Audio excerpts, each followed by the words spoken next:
6 महिनाको बच्चा, वृद्ध, महिला, आँखा, कान, घाँटी, खुट्टा, गुप्ताङ्ग, स्तन के जल्छ नै थाहा छैन। कसको डाक्टर राख्नुहुन्छ? त्यसैले हामी त गिनेस बुक अफ वर्ल्ड रेकर्डमा अप्लाई गरे हुन्छ। The only security force in the world that does not have a burn unit. उहाँले मलाई वचन चाहिँ के दिनुभएको छ भने यो वर्ष जलनको चाहिँ खाली जाँदैन उज्जवलजी। यो वर्ष त दाइको पक्कै पनि केही न केही बजेट आउला भन्ने अपेक्षा राखेको देश हैन। यसो कहिलेकाहीँ आफू पनि सोध्छु, यो सही पनि हो। अब अर्को अर्थमन्त्री त कहिले पर्ने। ग्लोबल आईएमए बैंक, सबैका लागि बैंक। सिङ्गो राष्ट्रको अपेक्षा के छ भने अर्थमन्त्री जल्या वर्ष हैन। यो वर्ष त दाइको पक्कै पनि केही न केही बजेट आउला भन्ने अपेक्षा राखेको देश हैन। यसो कहिलेकाहीँ आफू पनि सोध्छु, यो सही पनि हो। अब अर्को अर्थमन्त्री त कहिले पर्ने अब 15-20 वर्षमा पहिलो परेको छ हैन। अर्को 15-20 वर्ष कुर्नु पर्यो त आफू नै हुँदैन हैन। त्यसैले मैले चाहिँ अर्थमन्त्रीजीलाई पटक मेसेज पनि पठाएको छु। यो वर्ष यहाँले कस्तो बजेट ल्याउनुहुन्छ चाहिँ विभिन्न लबीको चासो होला, तर सिङ्गो राष्ट्रले चाहिँ यो अर्थमन्त्रीले जलेकोलाई के गरे भनेर चाहिँ सिङ्गो राष्ट्रले चासो सहित हेर्छन्। किनभने यो राष्ट्रको पहिलो अर्थमन्त्री हो हैन जलेको। त्यसले गर्दा दुईजनासँग चाहिँ अपेक्षा छ। एउटा पोखराको मेयरज्यू पक्कै पनि आफ्नो ठाउँमा त के गर्नुहुन्छ होला भन्ने आश छ हैन। र अर्को अर्थमन्त्रीज्यू हैन, त्यो चाहिँ अब राष्ट्रिय लेभलमा उहाँले मलाई वचन चाहिँ के दिनुभएको छ भने यो वर्ष जलनको चाहिँ खाली जाँदैन उज्जवलजी हैन। र मैले उहाँलाई भनौँ न, मेरो लागि त उहाँ मन्त्री हुनुहुन्छ, पदमा हुनुहुन्छ, त्यो गरिबको लागि केही गरिदिन सक्ने ठाउँमा हुनुहुन्छ र मात्रै हो। मैले त उहाँ र त्यो कालीकोटको जल्यालाई केही नि फरक देख्दिनँ हैन व्यक्तिको रूपमा त। त्यसैले अघि नै मैले भने नि गाला ताछेर मात्रै आउन्, उहाँ त जलेका नि होइनन् क्या खास हैन। समाचारले भीषण बनाइदियो त्यो दिनको। तर 2-4वटा इन्सिडेन्ट छ हजुर।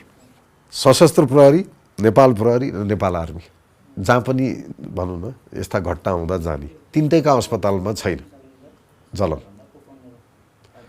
त्यसैले हामी त गिनेस बुक अफ वर्ल्ड रेकर्डमा अप्लाई गरे हुन्छ।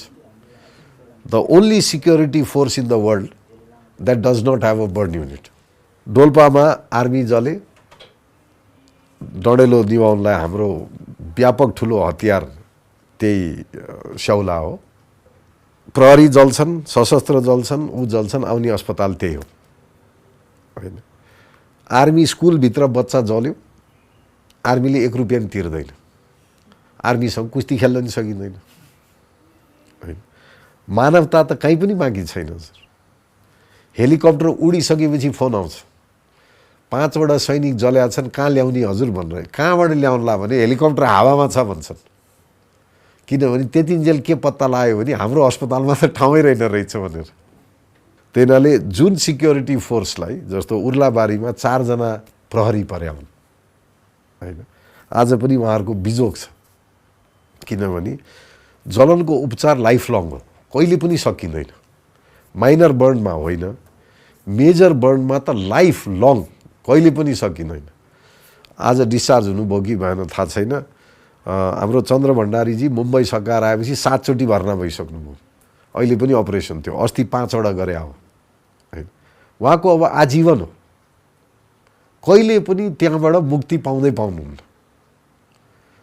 मलाई अस्ति पोस्ट अपरेटिभमा देख्ने बित्तिकै उज्जवलजी लौ न अस्पताल बनाउनु पर्यो भन्नुहुन्थ्यो। अब उहाँले मलाई भन्ने हो कि मैले उहाँलाई भन्ने त्यो चाहिँ बुझ्न गाह्रो छ हैन। त्यसले अब यो यस्तै छ हजुर, यो गरिरहन्छौँ हैन। त्यसले गर्दा यो it's a life long battle हैन।